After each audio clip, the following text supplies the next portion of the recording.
जय श्री महाकाल। दोस्तों, कैसे हैं आप सब लोग। आशा करती हूँ आप सब लोग अच्छे होंगे। तो आइए आज हम आपके लव लाइफ का फ्यूचर निकालते हैं। क्या गाइडेंस है आपकी लव लाइफ के लिए, वो रिलेशनशिप जिनसे आप प्यार करते हैं, उसमें आपका बॉयफ्रेंड, गर्लफ्रेंड, आपके हस्बैंड, वाइफ, यहाँ तक कि आपके लवमेट्स भी हैं जिनसे आप अनकंडीशनल लव करते हैं, उनके लिए गाइडेंस। कोई भी प्रॉब्लम हो रही है, कुछ है, तो उन सब चीज़ों के लिए तो आइए आप डिवाइन से अपने उस रिश्ते के लिए, अपने उस खास रिश्ते के लिए गाइडेंस मांगिए कि आप कहाँ गलत हो रहे हैं, कहाँ सही हैं, आपको क्या करना चाहिए, क्या चीज़ें ब्लॉकेजेस हैं। आप उस चीज़ के लिए यूनिवर्स से गाइडेंस मांगिए। देखिए, जो वो रिश्ता है वो तो है आप ही का। उस रिश्ते को कोई भी आपसे अलग कर नहीं सकता है। बस थोड़ी सी प्रॉब्लम ये है कि एक दूसरे के लिए अंडरस्टैंडिंग की दिक्कत हो रही है, वो आपको ठीक करनी है।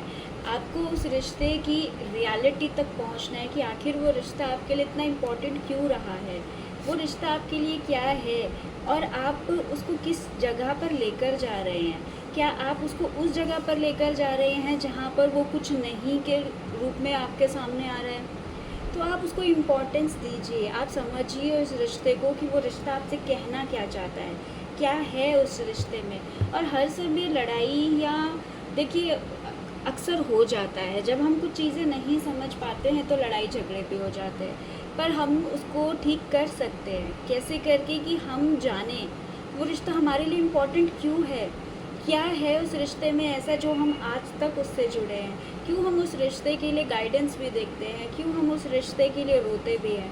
तो इसका मतलब है वो रिश्ता बहुत ख़ास है हमारे लिए। तो हमें उसके सोर्स तक पहुंचना है। वो रिश्ता ख़ास है, ये बात याद रखनी है कि वो हमारे दिल के पास है।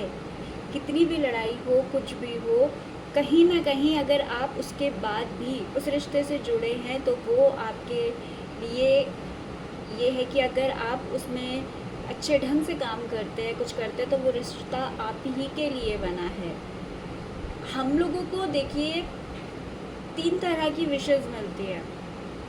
कोई काम करना है या कोई काम नहीं करना है। उसके अलावा क्या हम उस काम को ट्राई करेंगे। अगर आप क्लियर नहीं हैं कि करना है कि नहीं करना, तो एक बार करके ट्राई कर लीजिए ना, क्या पता आपका हो जाए। मैं तो इतना मानती हूँ कि जो मेरा है वो मेरा ही रहेगा, उसे मुझसे कोई नहीं छीन सकता। पर जो मेरा नहीं है उसकी कामना करना बेवकूफ़ी है। पर जो किसी का नहीं है उस पर तो ट्राई किया जा सकता है ना। हो सकता है वो आप ही का और आप ही के ट्राई का इंतज़ार कर रहा हो। देखिए, बात फिर वही आ गई है कि आप समझदारी के साथ इन चीज़ों को समझिए, उस रिश्ते की गहराई तक पहुँचिए। क्योंकि अगर आज भी आप उस रिश्ते से जुड़े हैं तो कहीं ना कहीं वो रिश्ता आपके लिए बना है।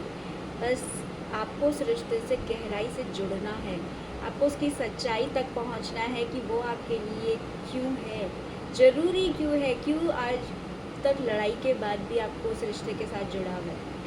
क्या कर्मा आप दोनों का पेंडिंग है, क्या रिलीज़ करना है, उसके बाद ये सारी लड़ाइयाँ ख़त्म हो जाएंगी, और क्या नया अडॉप्ट करना है कि कुछ नयापन आ जाएगा। बस यही है आज के लिए गाइडेंस आपके रिश्ते के लिए।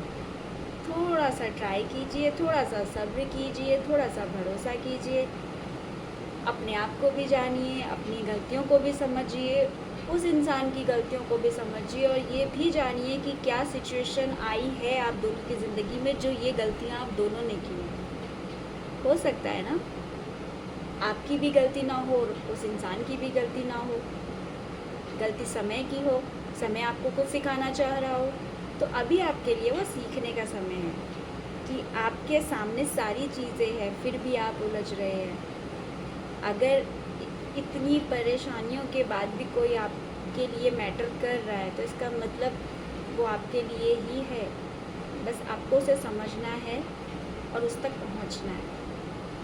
आशा करती हूँ आपको ये रीडिंग अच्छी लगी होगी, समझ आई होगी, आपके सवालों के जवाब मैं दे पाई होंगी। जय श्री महाकाल।